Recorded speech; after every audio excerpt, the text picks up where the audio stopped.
morto a causa di un malore improvviso il rallista bassanese Michele Bortignon, che è riuscito a bloccare l'auto prima di perdere conoscenza. Accanto a lui la figlia 21enne.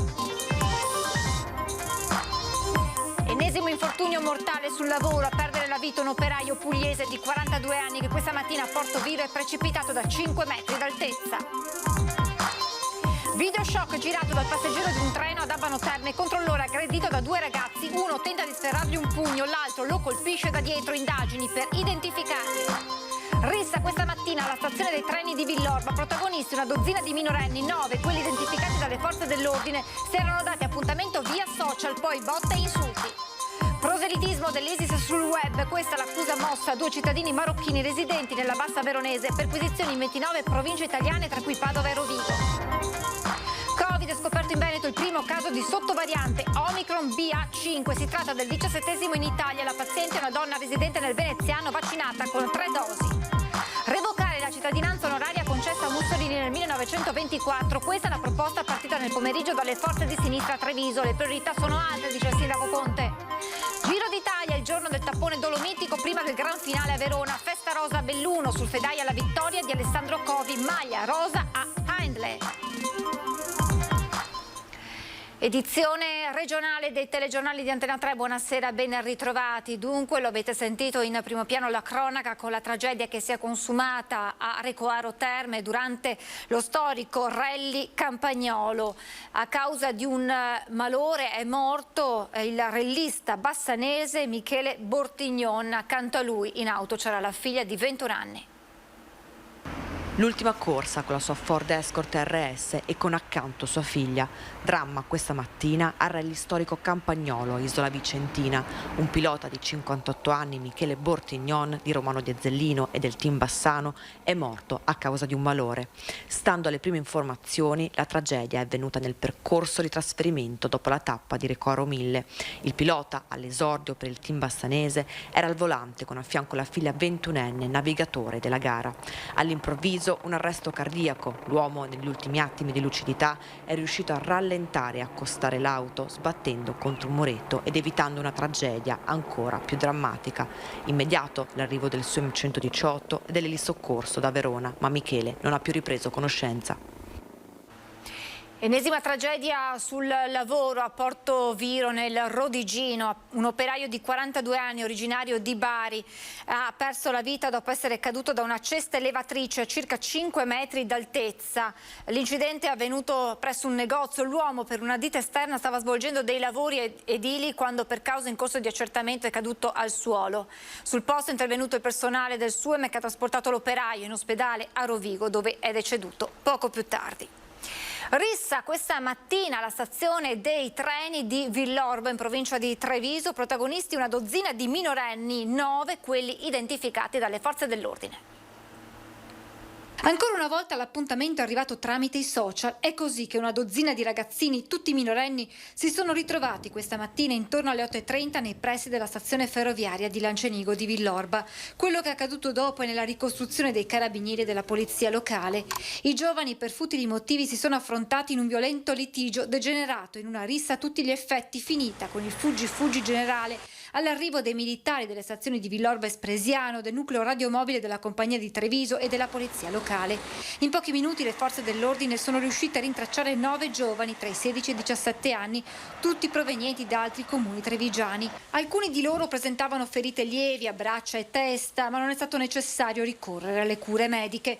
Ecco il racconto di una testimone. Ho visto una pattuglia di carabinieri con 2 ragazzi, e uno era un ragazzo di colore senza maglietta e un altro ragazzo che stavano parlando con i carabinieri, e poi ho sentito che parlavano di coltelli, che stavano cercando un coltello. I ragazzini raggiunti dai propri genitori hanno chiarito la vicenda alla caserma dei carabinieri di Villorba. La loro posizione sarà posta al vaglio della Procura della Repubblica per i minori di Venezia. Rischiano una denuncia per rissa. Una vicenda grave e inquietante che ricorda quanto accaduto nelle scorse settimane in centro a Treviso. Episodi che impongono alle istituzioni un intervento urgente. È un fenomeno che ci preoccupa e che stiamo monitorando da tempo. Il disagio giovanile lo combattiamo in varie forme. Questo successo oggi invece ci deve far pensare e suggerire un passo ulteriore con un'attività di coordinamento tra comuni. per individuare per tempo gli autori di questi atteggiamenti. Noi come Comune di Villorba stiamo implementando il sistema di videosorveglianza con una 50 di telecamere, ma è fondamentale la collaborazione di tutti. Bisogna creare una rete tra famiglie, scuole e istituzioni, evidenzia il sindaco Soligo, che poi avanza una proposta. Perché non fare anche fare dei lavori socialmente utili ai colpevoli? Che forse questo farà ragionare. Un video shock di circa 28 secondi che ha fatto il giro dei social, girato dal passeggero di un treno alla stazione di Abano Terme, mortale la violenta aggressione da parte di due ragazze ai danni di un controllore. Nel filmato all'inizio si vedono i ragazzi scagliarsi contro l'uomo, poi sembrano allontanarsi. In realtà i due tornano a colpire il controllore, uno tenta di sferrargli un pugno, ma l'uomo riesce a bloccarlo prima di venire colpito da dietro dall'altro giovane. L'aggressione poi continua con altri calci che raggiungono il controllore anche al volto. Il video è ora nelle mani delle forze dell'ordine che stanno indagando per risalire ai due responsabili. Proselitismo dell'ISIS sul web, questa è l'accusa mossa a due cittadini marocchini residenti nella bassa veronese, perquisizioni in 29 province italiane, tra cui Padova e Rovigo, sotto la lente degli inquirenti il dark web e le infiltrazioni islamiste. Operazione contro l'ISIS sul dark web in diverse città italiane, coinvolte anche Verona, Padova e Rovigo. La Polizia di Stato e i Carabinieri hanno eseguito numerose perquisizioni disposte dalla Procura distrettuale di Roma per associazione con finalità di terrorismo internazionale. Sono state coinvolte 29 persone. Nel veronese 2 le perquisizioni nei confronti di 2 cittadini marocchini in regola con il permesso di soggiorno residenti nella bassa veronese. Nel corso di una di queste perquisizioni gli agenti hanno sequestrato un telefono cellulare. Ad entrambi gli uomini, tutti e due sulla quarantina, è stato contestato il reato previsto e punito dall'articolo 270 bis del Codice Penale per aver promosso l'organizzazione terroristica ISIS sul dark web. Covid in Veneto, è stato sequenziato e confermato il primo caso di sottovariante Omicron BA5. Si tratta del 17° caso in Italia. La paziente è una donna vaccinata con 3 dosi, ma le sue condizioni non vengono considerate preoccupanti. Al momento è in isolamento nella sua abitazione. A individuare la sottovariante è stato il laboratorio di genomica dell'Angelo di Mestre, dal momento che i campioni analizzati provenivano proprio dal territorio veneziano. Secondo gli esperti, alcune sottovarianti Omicron rischiano di diventare presto dominanti. Si tratta proprio della BA5 e della BA4.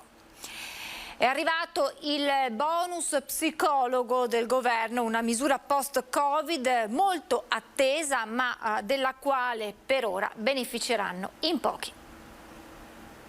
Il bonus psicologo del governo punta a rimborsare o contribuire alle spese dei cittadini che causa Covid hanno avuto o hanno ancora bisogno di uno specialista. Un bonus molto atteso ma finanziato per ora molto al di sotto delle aspettative. Il bonus è un primo passo, un primo passetto verso questa direzione. Dico primo passetto perché rappresenta un forte impegno delle istituzioni, appunto anche simbolicamente, anche se sicuramente da un punto di vista di risorse investite può essere solo un primo passo. I numeri infatti andranno a coprire circa, per quanto riguarda l'Italia, 16.000-17.000 persone circa, e in Veneto quindi ci possiamo aspettare 1.500-1.600 famiglie che potranno ricevere il bonus. Calcolando che il Veneto ha circa 5 milioni di abitanti, come si farà per richiederlo, dottore? Entro pochi giorni sarà disponibile sul sito dell'INPS una pagina dedicata sul sito in cui i cittadini potranno appunto chiedere l'accesso al bonus anche sulla base del loro ISEE, quindi sarà un bonus che sarà riservato a persone con un ISEE sotto i 50.000 euro, ma in realtà con una serie di segmentazioni che andranno ovviamente a prioritizzare e dare un bonus maggiore fino a 600 euro in totale per chi ha un bonus sotto i 15.000 euro. Questo contributo è l'occasione, spiega il presidente Pezzullo, per far conoscere come i servizi pubblici di cura della psiche in Veneto come in Italia siano saturi ma insufficienti. Pensi un po' che noi in Italia abbiamo in media 5 psicologi ogni 100.000 abitanti nel Servizio Sanitario Nazionale rispetto a una media europea che è di 20 ogni 100.000 abitanti, quindi un quarto degli psicologi che ci sono in media in Europa. Non parlo dei paesi del nord Europa che hanno 40 psicologi ogni 100.000 abitanti. Allora abbiamo bisogno di quello che noi definiamo come psicologi un piano Marshall per il benessere psicologico e la salute mentale, ovvero investimenti strutturali che permettano di riscontrare il diritto-dovere di ogni cittadino italiano e veneto di avere un supporto psicologico adeguato, un sostegno che lo accompagni nelle difficoltà e complessità di una fase sociale storica così difficile, così impattante. E adesso andiamo a Venezia, dove questa mattina c'è stata l'inaugurazione all'Arsenale del Salone Nautico. Dal XII al XX secolo l'Arsenale è stato il cuore dell'industria navale veneziana, un'industria spesso all'avanguardia mondiale per produzione e metodi di produzione. Una vocazione alla quale lo si intende riportare con un salone nautico che non è solo esposizione, ma iniziative a 360 gradi legate alla cultura del mare. Tornare al mare, tornare alla nautica, tornare alla cantieristica, tornare al lavoro con i piedi per terra, tornare all'uso dell'Arsenale nella sua più antica accezione, questo è nelle corde, nel senso, nel segno di Venezia. La musica e le parole dell'inno di Mameli, eseguite dal coro del Teatro La Fenice, accompagnati poco dopo da 2 aeromobili di ultima generazione della Marina Militare col Gonfalone di Venezia, hanno dato vita ad una kermesse che mette in primo piano anche la sostenibilità ambientale. La sostenibilità nella nautica, per esempio, è molto importante, per esempio, non solo per ovviamente le ricadute ambientali, chiaramente, ma anche per fruire del mare nei silenzi del mare, per cui andare ad elettrico o con l'ibrido, come noi stiamo presentando. Abbiamo dei prototipi anche di foiler, c'è una grande ricerca tecnologica sulle motorizzazioni, ma anche su tutto quanto l'uso e la cultura dell'acqua. Oltre 300 imbarcazioni, di cui 250 in acqua, in tutto il bacino della Darsena Grande dell'Arsenale di Venezia, ma anche nel bacino medio. Qui dietro di me, per esempio, vedete un'infilata di grandi yacht dai 15 ai 30 metri. Venezia si candida a capitale mondiale della sostenibilità ed è una scelta significativa per una città che è tra le prime a subire i cambiamenti climatici. I veneziani, con la loro intelligenza, con la loro forza anche finanziaria, hanno spostato i fiumi e fermato il mare. Ecco, dobbiamo essere degni di questa intelligenza e di questa forza. Sposteremo ancora i fiumi e bloccheremo ancora il mare, ma non più fisicamente, ma lo faremo nell'immateriale, portando a Venezia il meglio del futuro, la più antica città del futuro.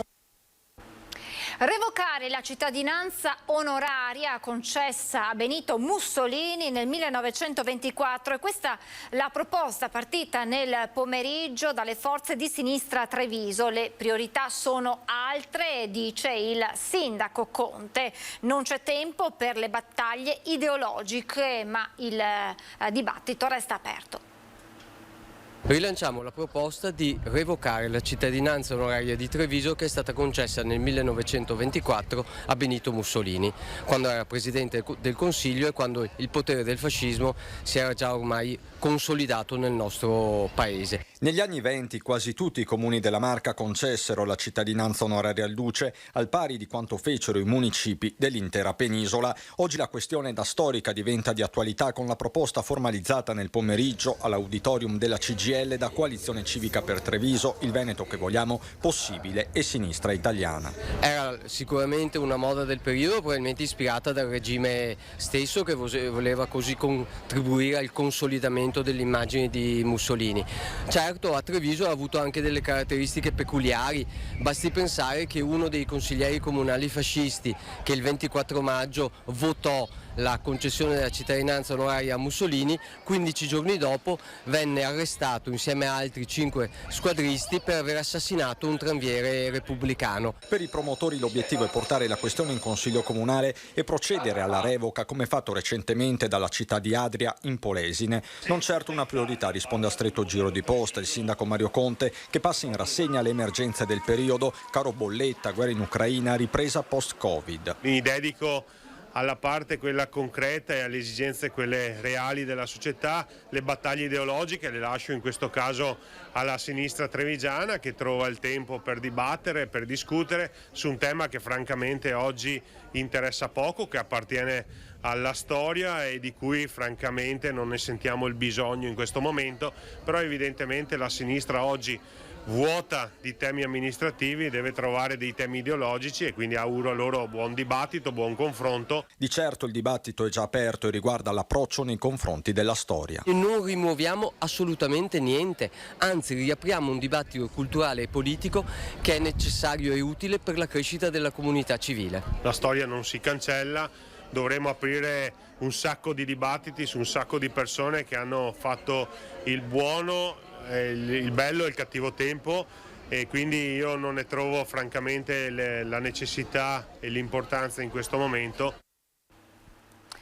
Circa 16.000 euro di spese in più in media nel 2022 per le imprese agricole padovane. È l'effetto della guerra in Ucraina, secondo uno studio della CIA di Padova. Subito dopo l'invasione da parte della Russia sono scattati per l'agricoltura aumenti a doppia cifra dei costi di produzione, in particolare per carburanti, combustibili, fertilizzanti, sementi, piantine, prodotti fitosanitari e mangimi. Su tutti l'aumento del prezzo dell'energia è il principale fattore scatenante l'inflazione. I comparti più a rischio in questo periodo sono da un lato la zootecnia con l'aumento del costo dei mangimi e dall'altro lato tutto il settore cerealicolo, florovivaistico e orticolo. Fertilizzanti più 170%, mangimi più 90%, gasolio agricolo più 129%. Previsti aumenti dei costi delle sementi e delle piantine pari al 90%. Il settore primario è sempre più strategico, il nostro comparto ha necessità di sopravvivere e di mantenere il presidio del territorio e quindi chiediamo al governo interventi immediati per quanto riguarda da un lato i costi, più 170% dei fertilizzanti, e dall'altro lato per garantire il prezzo di vendita finale. Anche i proprietari agricoli che si appoggiano a terzisti per la coltivazione dei loro terreni vedranno aumentare le spese correnti ai massimi storici, in media del 56%. Per l'agricoltura padovana e veneta un anno sempre più difficile e costoso, con l'aggiunta della carenza d'acqua per irrigare e quella dal cielo che scende in modo violento e riesce ad annientare le coltivazioni e i prodotti. E adesso andiamo sul Grappa, dove la gente è esasperata per l'assenza della telefonia mobile. Pesa e molto l'assenza della telefonia mobile sul Grappa. Nel versante tra Romano e Pieve, nella zona di Campo Croce, i ripetitori sono stati installati, ma non si sa come mai mancano tutti i collegamenti. Chi vive e lavora, si reca in villeggiatura sul nostro massiccio, è totalmente tagliato fuori dal mondo, con pesanti disagi soprattutto in situazioni di emergenza. Ogni anno ci sentiamo dire le stesse cose, verranno messi in funzione, i lavori sono finiti, manca poco. E poi sono 6 anni che dura, sinceramente siamo esasperati, vogliamo delle risposte certe. Se succede un incidente c'è l'impossibilità di avvertire chi di dovere è il 118. Io nel 2016 ho avuto un ictus, ero qui e ci sono volute 4 ore per portarmi in ospedale. Io ho un rifugio a Varossa e c'ho anche il atterraggio per l'elicottero 118 a Treviso. E se io dovessi avere una persona che sta male, come faccio io a chiamare l'autoambulanza o l'impronto intervento 118? Non posso chiamare. Il comitato promozionale Campocroce, presieduto da Maria Teresa Pagnacco, ha raccolto e protocollato quasi 2000 firme per richiedere l'attivazione dei ripetitori, con un nulla di fatto, nonostante l'aumento del turismo sul Grappa. Col fatto che adesso c'è la strada pedemontana veneta, il Monte Grappa è molto più usufruibile anche da zone lontane, diciamo. Però si arriva qua e si è tagliati fuori. Perché questo massiccio non ha un servizio pubblico all'altezza degli altri siti turistici? I politici locali fanno delle iniziative, Mabunesco, il marchio Terre d'Asolo e Montegrappa, per promuovere il territorio, però è paradossale che un servizio così fondamentale come quello delle comunicazioni venga in qualche modo messo in secondo piano. Andiamo a Santa Lucia di Piave, nel Trevigiano, dove si aggira un insolito vandalo che lascia scritte e insulti sulle auto. Non un ragazzino annoiato o il solito vandalo, ma un'anziana che gira tra le auto sostenendosi sul suo deambulatore e imbrattando le vetture in sosta. La denuncia arriva via social nel gruppo dei residenti del comune di Santa Lucia di Piave, dove una delle vittime ha postato tanto di foto del cofano della sua auto, una Fiat Punto, su cui la pensionata ha scritto con un pennarello, mentre l'automobilista, preso di mira, era dentro alla tabaccheria. Eloquente il messaggio: cretino impara. All'origine della personale protesta dell'anziana ci sarebbero le macchine che impediscono il passaggio ai pedoni e in particolare a lei, che si muove appunto col deambulatore, quelle lasciate magari per qualche minuto a ridosso o sulle strisce pedonali o quelle sui marciapiedi. Anche Santa Lucia ha il suo Bansky, ma a differenza dell'anonimo artista, questo si cela dietro una signora ben vestita che gira con un carrello deambulatore, ha scritto l'automobilista sui social. Ho scoperto a malincuore che la mia è l'ultima di una lunga serie di opere d'arte. Aspettando che il mio cofano venga battuto all'asta, vi invito a fare attenzione.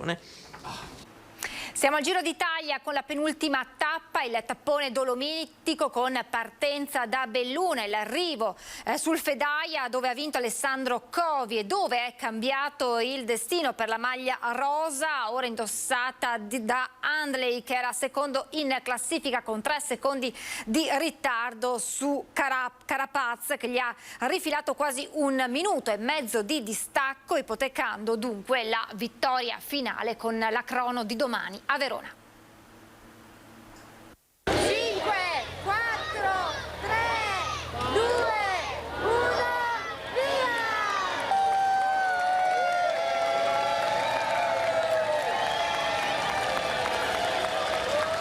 Grande festa in Piazza dei Martiri per la partenza della penultima tappa del Giro. Un Giro che quest'anno parla molto di Veneto. Oltre alla partenza da Belluno con il traguardo a Treviso della 18ª tappa e domani l'ultima frazione tutta scaligera, ma al 99% già decisa dall'arrivo oggi sul Fedaia dopo i passi dolomitici. È una giornata di festa, di sport, il tempo anche per questa prima parte ci ha aiutato anche ieri e questo è sicuramente positivo. Ho visto ieri sera una Belluno piena di gente e oggi anche penso che sia uno dei più belli eventi a livello per il nostro territorio. Vedere Belluno così che effetto le fa?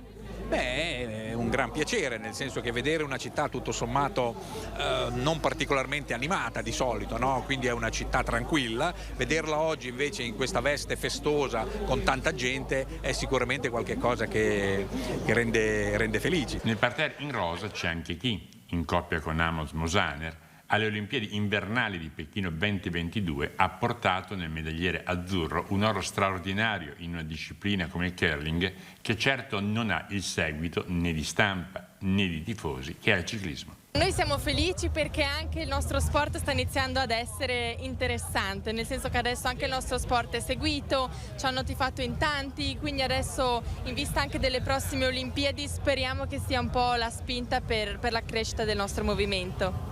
Oggi al Giro perché? Perché comunque è giornata di sport vicino a dove vivo io sono di Cortine, quindi perché no vivere un'altra giornata di sport. E siamo in chiusura di telegiornale, vi lascio come sempre alle previsioni meteo, grazie per essere stati con noi e buona serata.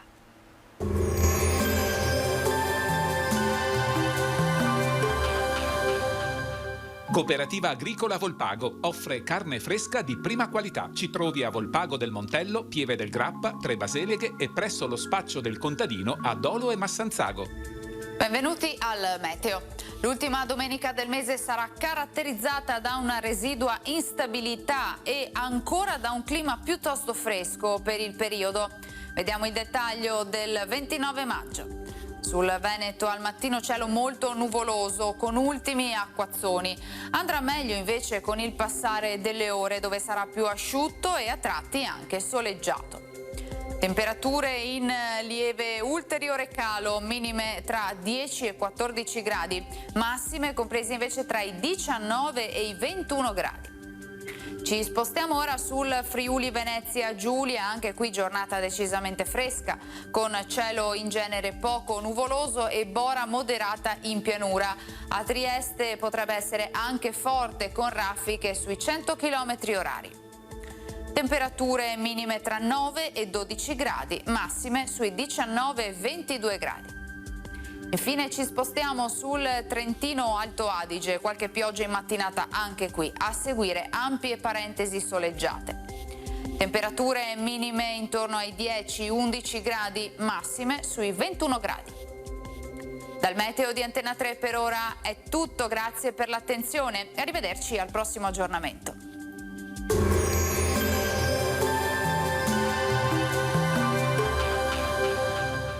Cooperativa Agricola Volpago offre carne fresca di prima qualità. Ci trovi a Volpago del Montello, Pieve del Grappa, Tre Baseleghe e presso lo spaccio del contadino a Dolo e Massanzago.